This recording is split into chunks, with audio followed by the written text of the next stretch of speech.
ओम शांति। 14 जून की बाबा की मुरली। मीठे बच्चे, निरंतर याद रहे कि हमारा बाबा बाप भी है, टीचर भी है, तो सतगुरु भी है। यह याद ही मनमना भव है। प्रश्न: माया की धूल जब आँखों में पड़ती है तो सबसे पहली गफलत कौन सी होती है? उत्तर: माया पहली गफलत कराती जो पढ़ाई को ही छोड़ देते। भगवान पढ़ाते हैं यह भूल जाता है। बाप के बच्चे ही बाप की पढ़ाई को छोड़ देते हैं।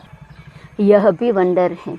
नहीं तो नॉलेज ऐसी है जो अंदर ही अंदर खुशी में नाचते रहे। परंतु माया का प्रभाव कोई कम नहीं है। वह पढ़ाई को ही छुड़ा देती है। पढ़ाई छोड़ी माना एब्सेंट हुए। ओम शांति। रूहानी बाप बैठ रूहानी बच्चों को समझाते हैं। समझाना उन्हों को होता है जिसने कुछ कम समझा है। कोई बहुत समझदार बनते हैं। बच्चे जानते हैं यह बाबा तो बड़ा वंडरफुल है। भल तुम यहाँ बैठे हो परंतु अंदर में समझते हो यह हमारा बेहद का बाबा भी है, बेहद का टीचर भी है। बेहद की शिक्षा देते हैं। सृष्टि के आदि मध्य अंत का राज समझाते हैं। स्टूडेंट की बुद्धि में तो यह होना चाहिए ना, फिर साथ में ज़रूर ले जाएंगे। बाप जानते हैं यह पुरानी छीछी दुनिया है। इनसे बच्चों को ले जाना है कहाँ? घर। जैसे कन्या की शादी होती है तो ससुर घर वाले आकर कन्या को अपने घर ले जाते हैं। अभी तुम यहाँ बैठे हो, बाबा समझाते हैं बच्चों को अंदर में ज़रूर आता होगा कि यह हमारा बेहद का बाप भी है, बेहद की शिक्षा भी देते हैं। जितना बड़ा बाबा उतनी शिक्षा भी बड़ी बेहद की देते हैं। रचना के आदि मध्य अंत का राज बच्चों की बुद्धि में है। जानते हैं बाप इस छीछी दुनिया से हमको वापस ले जाएंगे। यह भी अंदर में याद करने से मनमना भव ही है। चलते फिरते उठते बैठते बुद्धि में यही याद रहे। वंडरफुल चीज़ को याद करना होता है ना। तुम जानते हो अच्छी रीति पढ़ने से, याद करने से हम विश्व के मालिक बनते हैं। यह तो ज़रूर बुद्धि में चलना चाहिए। पहले बाप को याद करना पड़े, टीचर बाद में मिलता है। बच्चे जानते हैं हमारा बेहद का रूहानी बाप है। सहज याद दिलाने के लिए बाबा युक्तियाँ बताते हैं। माँ में कम याद करो, जिस याद से ही आधा कल्प के विकर्म विनाश होंगे। पावन बनने के लिए तुमने जन्म जन्मांतर भक्ति जप तप आदि बहुत किए हैं। मंदिरों में जाते हैं, भक्ति करते हैं, समझते हैं हम परंपरा से करते आए हैं। शास्त्र कब से सुने हैं? कहेंगे परंपरा से। मनुष्यों को कुछ भी पता नहीं है। सतयुग में तो शास्त्र होते ही नहीं। तुम बच्चों को तो वंडर खाना चाहिए। बाप बिगर कोई भी यह बातें समझा नहीं सकते। यह बाप भी हैं, टीचर भी हैं, सतगुरु भी हैं। यह तो हमारा बाबा है। इनका कोई माँ बाप है नहीं। कोई कह नहीं सकते कि शिव बाबा किसी का बच्चा है। यह बातें बुद्धि में गड़ी गड़ी याद रहे, यही मनमना भव है। टीचर पढ़ाते हैं परंतु खुद कहाँ से पढ़ा नहीं है। इनको कोई ने पढ़ाया नहीं। वह नॉलेजफुल है। मनुष्य सृष्टि का बीज रूप है, ज्ञान का सागर है। चैतन्य होने कारण सब कुछ सुनाते हैं। कहते हैं बच्चों जिसमें मैं प्रवेश हुआ हूँ, इन द्वारा मैं तुमको आदि से लेकर इस समय तक सब राज समझाता हूँ। अंत के लिए तो फिर पीछे कहेंगे, उस समय तुम भी समझ जाएंगे। अभी अंत आता है। कर्मातीत अवस्था को भी नंबरवार पहुँच जाएंगे। तुम आसार भी देखेंगे। पुरानी सृष्टि का विनाश तो होना ही है। यह अनेक बार देखा है और देखते रहेंगे। पढ़ते ऐसे हैं जैसे कल्प पहले पढ़े थे। राज्य लिया फिर गंवाया, फिर अब ले रहे हैं। बाप फिर से पढ़ा रहे हैं। कितना सहज है। तुम बच्चे समझते हो हम सच सच विश्व के मालिक थे। फिर बाबा आकर हमको वह ज्ञान दे रहे हैं। बाबा राय देते हैं ऐसे ऐसे अंदर में चलना चाहिए। बाबा हमारा बाबा भी हैं, टीचर भी हैं। टीचर को कब भूलेंगे क्या? टीचर द्वारा तो पढ़ाई पढ़ते रहते हैं। कोई कोई बच्चों से माया बहुत गफलत कराती है, एकदम जैसे आँखों में धूल डाल देती हैं, पढ़ाई ही छोड़ देते हैं। भगवान पढ़ाते हैं, ऐसी पढ़ाई को छोड़ देते हैं। पढ़ाई ही मुख्य है, सो भी कौन छोड़ते हैं? बाप के बच्चे। तो बच्चों को अंदर में कितनी खुशी रहनी चाहिए। बाप नॉलेज भी हर बात की देते हैं, जो कल्प कल्प देते हैं। बाप कहते हैं कम से कम इस रीति मुझे याद करो। कल्प कल्प तुम ही समझते हो और धारण करते हो। इनका बाबा तो कोई है नहीं, वही बेहद का बाप है। वंडरफुल बाप हुआ ना। मेरा कोई बाबा है बताओ? शिव बाबा किसका बच्चा है? यह पढ़ाई भी वंडरफुल है, जो इस समय के सिवाय कब पढ़ नहीं सकते, और सिर्फ तुम ब्राह्मण ही पढ़ते हो। तुम भी यह जानते हो कि बाप को याद करते करते हम पावन बन जाएंगे, नहीं तो फिर सजाएं खानी पड़ेंगी। गर्भ जेल में बहुत सजाएं खानी पड़ती हैं, वहाँ पर फिर ट्रिब्यूनल बैठती है, सब साक्षात्कार होते हैं। बिगड़ साक्षात्कार किसको सज़ा दे नहीं सकते। मूंझ पड़े कि यह सज़ा हमको क्यों मिलती है। बाप को मालूम रहता है कि इसने यह पाप किया है, यह भूल की है, सब साक्षात्कार कराते हैं। उस समय ऐसा फील होता है जैसे कि इतने सब जन्मों की सज़ा मिल रही है, यह जैसे सब जन्मों की इज्जत गई। तो बाप कहते हैं मीठे मीठे बच्चों को पुरुषार्थ अच्छी रीति करना है। क्यों पुरुषार्थ करना है? सज़ा न खानी पड़े। 16 कला संपूर्ण बनने के लिए याद की मेहनत करनी है। देखना है हम किसको दुख तो नहीं देते हैं। सुखदाता बाप के हम बच्चे हैं ना। बहुत गुलगुल बनना है। यह पढ़ाई ही तुम्हारे साथ चलनी है। पढ़ाई से ही मनुष्य बैरिस्टर आदि बनते हैं। बाप की यह नॉलेज न्यारी और सत्य है, और यह है पांडव गवर्नमेंट गुप्त। तुम्हारे सिवाय दूसरा कोई समझ नहीं सकते। यह पढ़ाई वंडरफुल है, आत्मा ही सुनती है। बाप बार बार समझाते हैं पढ़ाई को कभी छोड़ना नहीं है, माया छुड़ा देती है। बाप कहते हैं ऐसे मत करो, पढ़ाई छोड़ो नहीं। बाप के पास रिपोर्ट तो आती है ना, रजिस्टर से मालूम पड़ता है यह कितना दिन एब्सेंट रहा। पढ़ाई छोड़ देते हैं तो बाप को भी भूल जाते हैं। वास्तव में यह भूलने की चीज़ तो है नहीं। यह तो वंडरफुल बाप हैं, समझाते भी हैं जैसे एक खेल है। खेल की बात किसको भी सुनाने से झट याद रह जाती है ना, वह कभी भूलती नहीं है। यह अपना अनुभव भी सुनाते हैं। छोटेपन में ही वैरागी ख्यालात रहते थे। कहता था दुनिया में तो बहुत दुख है, अब हमारे पास सिर्फ 10,000 हो जाए तो फिर 50 रुपया ब्याज मिलेगा, इतना बस है, स्वतंत्र रहेंगे। घर बार संभालना तो मुसीबत है। अच्छा, फिर एक बाइस्कोप देखा सौभाग्य सुंदरी का, बस वैराग की बातें सब टूट गई। ख्याल किया शादी करेंगे, यह करेंगे, एक ही थप्पड़ मारा माया ने, कला काया चट कर दी। तो अब बाप कहते हैं बच्चे यह तो दुनिया ही दोजख है, और उसमें फिर यह जो नाटक है वह भी दोजख है। यह देखने से ही सबकी वृत्तियां खराब हो जाती हैं। अखबारें पढ़ते हैं, उसमें अच्छी अच्छी माइयों के चित्र देखते हैं तो वृत्ति उस तरफ चली जाती है। यह बड़ी अच्छी खूबसूरत है, बुद्धि में आया न। वास्तव में यह ख्याल भी चलना नहीं चाहिए। बाबा कहते हैं यह तो दुनिया ही ख़त्म हो जानी है, इसलिए तुम और सब भूल मामे कम याद करो।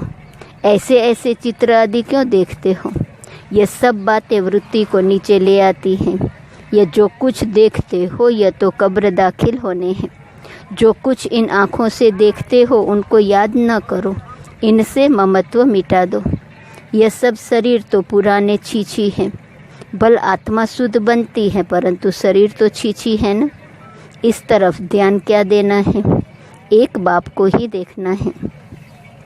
बाप कहते हैं मीठे मीठे बच्चों, मंजिल बहुत ऊंची है। विश्व का मालिक बनने के लिए दूसरा कोई तो ट्राई भी ना कर सके, कोई की भी बुद्धि में आ न सके। माया का प्रभाव कोई कम नहीं है। साइंस वालों की कितनी बुद्धि चलती है, तुम्हारी फिर है साइलेंस। सब चाहते भी हैं हम मुक्ति पावे, तुम्हारी फिर एम है जीवन मुक्ति की। यह भी बाप ने समझाया है, गुरु आदि कोई ऐसी नॉलेज दे नहीं सकते। तुम्हें गृहस्थ में रह पवित्र बनना है, राजा ही लेना है। भक्ति में बहुत टाइम वेस्ट किया है, अभी समझते हो हमने कितनी भूलें की हैं। भूल करते करते बेसमझ बिल्कुल ही पत्थर बुद्धि बन पड़े हैं। अंदर में आता है यह तो बड़ी वंडरफुल नॉलेज है, जिससे हम क्या से क्या बन जाते हैं। पत्थर बुद्धि से पारस बुद्धि, तो खुशी का पारा भी चढ़ता है कि हमारा बाबा बेहद का बाबा है। उनको कोई बाप नहीं, वह टीचर हैं, उनका कोई टीचर नहीं। कहेंगे कहाँ से सीखा, वंडर खाएंगे ना। बहुत लोग समझते हैं यह तो कोई गुरु से सीखा, तो गुरु के और भी शिष्य होंगे ना, सिर्फ एक शिष्य था क्या? गुरुओं के शिष्य तो ढेर होते हैं। आगा खा के देखो कितने शिष्य हैं। गुरुओं के लिए कितना अंदर में रहता है, उनको हीरो में वजन करते हैं। तुम ऐसे सतगुरु को किस में वजन कराएंगे? यह तो बेहद का सतगुरु है, इनका वजन कितना है? एक हीरा भी नहीं डाल सको। ऐसी ऐसी बातें तुम बच्चों को विचार करनी है। यह तो महीन बात हुई। भल यह तो सब कहते रहते हैं हे ईश्वर, परंतु यह थोड़ी समझते हैं कि वह बाप टीचर गुरु भी हैं। यह तो साधारण रीति से बैठे रहते हैं। यह ऊपर संदली पर भी इसलिए बैठते हैं कि मुखड़ा देख सके। बच्चों पर प्यार तो रहता है ना। इन मददगार बच्चों भी घर स्थापना थोड़े ही करेंगे। जास्ती मदद करने वाले बच्चों को जरूर जास्ती प्यार करेंगे। जास्ती कमाने वाला बच्चा अच्छा होगा तो जरूर ऊंचते ऊंच पद लेगा, उस पर प्यार भी जाता है।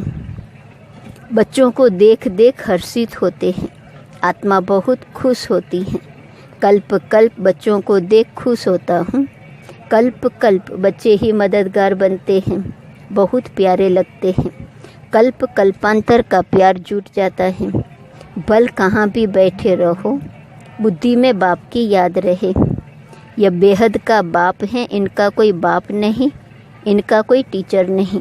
स्वयं ही सब कुछ है, जिसको ही सब याद करते हैं। सतयुग में तो कोई याद नहीं करेंगे।